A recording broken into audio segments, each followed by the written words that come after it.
This was an investigator-initiated trial where we tested HB200, which is an HPV-specific therapeutic vaccine in the neoadjuvant setting for local regionally advanced HPV-positive head and neck cancer.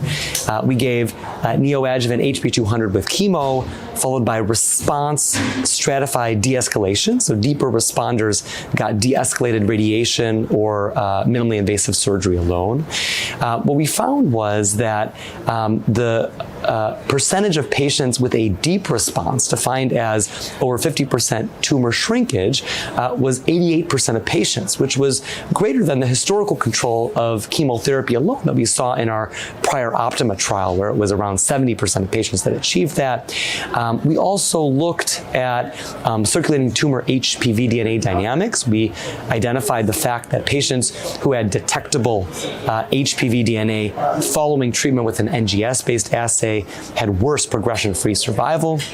We also looked at specific anti-tumor immunity. So the majority of patients actually expanded their T cells specific to the HPV neoantigens, which is the goal of what the therapeutic vaccine is trying to achieve.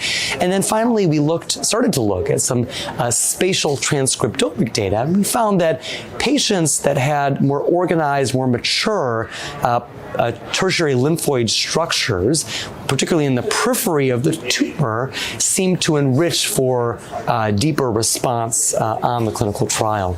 So I think the big takeaways here is that there does seem to be some early signal that a neoadjuvant HPV therapeutic strategy may be beneficial for some patients.